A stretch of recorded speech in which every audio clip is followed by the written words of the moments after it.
Sorry ass DJ.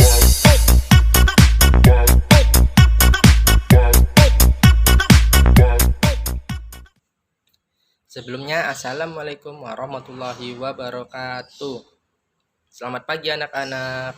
Apa kabarnya kalian hari ini? Alhamdulillah, luar biasa, Allahu Akbar. Baiklah, sebelum mulai pembelajaran, kita berdoa terlebih dahulu ya. Kita berdoa bareng-bareng yuk. Bismillahirrahmanirrahim. Rabbi tu billahi rabbal wabil islami dinna wabil muhammadi nabiyya wa rasulullah.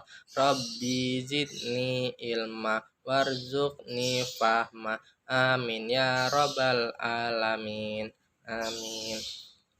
Baik, sebelum memulai pembelajaran, Bapak akan mengabsen terlebih dahulu ya. Di sini Dila Aulianti hadir. Repan Aditya hadir. Ahmad Kadafi hadir. Sepertinya hadir semua ya. Ada yang tahu nggak di sini kita akan belajar apa hari ini? Ada yang tahu? Baik, di sini kita akan belajar tema 8 yaitu lingkungan sahabat kita. Jadi anak-anak ada yang tahu nggak manfaat air bagi makhluk hidup? Nggak ada yang tahu. Untuk manusia, ada yang tahu nggak manfaat untuk manusia? Ya benar, manfaat untuk manusia untuk apa? Untuk mandi, untuk minum, untuk mencuci pakaian, mencuci kendaraan. Selanjutnya kalau untuk hewan ada yang tahu? Ya benar, untuk minum, untuk mandi. Kalau untuk tumbuhan, nggak ada yang tahu. Jadi untuk tumbuhan, untuk berfotosintesis, untuk memasak makanan tumbuhan itu sendiri. Jadi yang pertama di sini Bapak akan menjelaskan. Yang pertama, mengidentifikasi kualitas air yang baik untuk makhluk hidup dan lingkungan sekitar.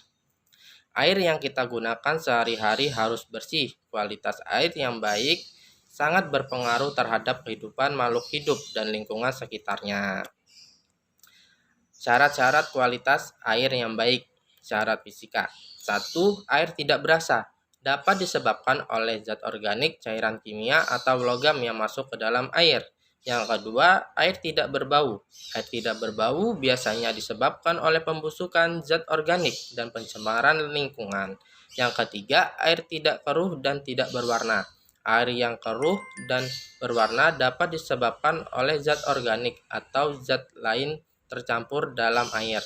Yang keempat, air tidak memiliki endapan. Endapan yang dapat berupa kotoran atau bahan kimia yang tidak larut.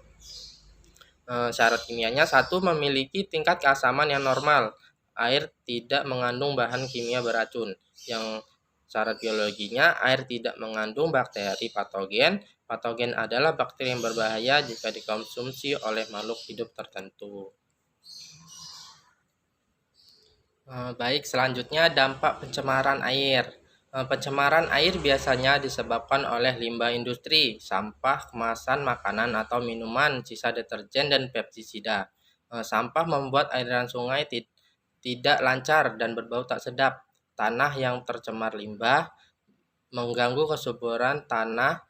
Air yang tercemar mengganggu pertumbuhan tumbuhan. Di sini Bapak memiliki contoh air yang sudah tercemar atau air yang tidak baik untuk dikonsumsi untuk makhluk hidup. Nah, di sini contohnya. Air yang tercemar memiliki ciri-ciri keruh, memiliki endapan, dan bau tak sedap. Ini dapat berbahaya jika dikonsumsi untuk makhluk hidup. Dan Bapak juga memiliki contoh air yang baik digunakan untuk makhluk hidup. Ini contohnya. Tidak berwarna, tidak berbau, jernih, dan ini baik digunakan untuk makhluk hidup. Aman. Selanjutnya, menjelaskan dampak pencemaran air dan upaya mengurangi krisis air bersih. Saat ini, air bersih semakin sulit didapatkan sehingga orang seringkali perlu membelinya.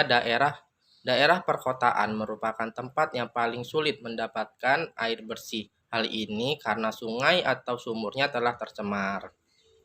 Jadi kita bersyukur ya yang tinggal di desa, air kita, sungai kita masih jernih, tidak kena limbah pabrik atau sampah.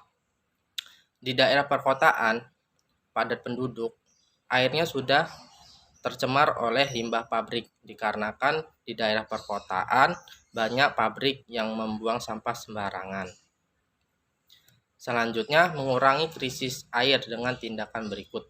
Jadi anak-anak ini mau untuk mengurangi krisis air, melakukan penghematan air, melakukan penanaman pohon, membuat lubang resapan biopon, membangun tempat penampungan air, menanggulangi pencemaran sumber air seperti limbah pabrik. Jadi anak-anak seperti mencuci mobil atau mencuci pakaian, anak-anak harus menghemat.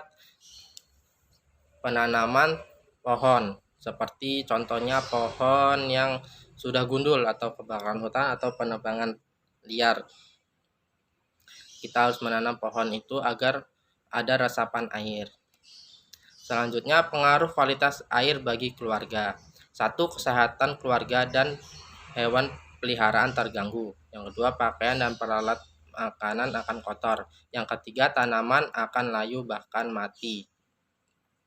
Jadi kalau air tidak baik, seperti yang Bapak sampaikan tadi, mengganggu kesehatan keluarga. Seperti kita meminum air yang tidak baik kan tidak bisa.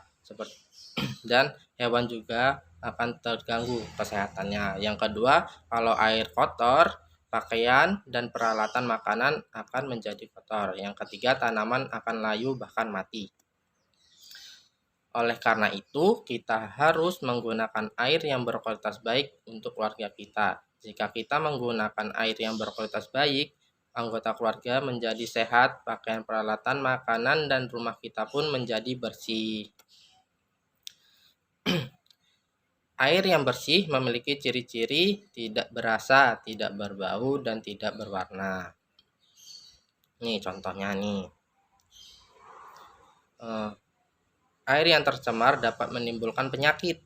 Ketersediaan air yang bersih yang ada di bumi sangat terbatas. Oleh karena itu, kita hal-hal yang harus dilakukan menjaga kesehatan air dan cara memeliharanya.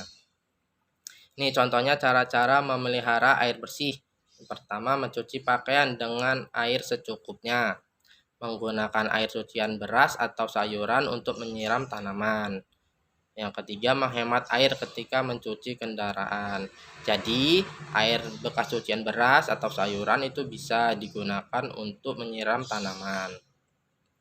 Mencuci pakaian, gunakan air yang secukupnya saja, tidak boleh berlebihan.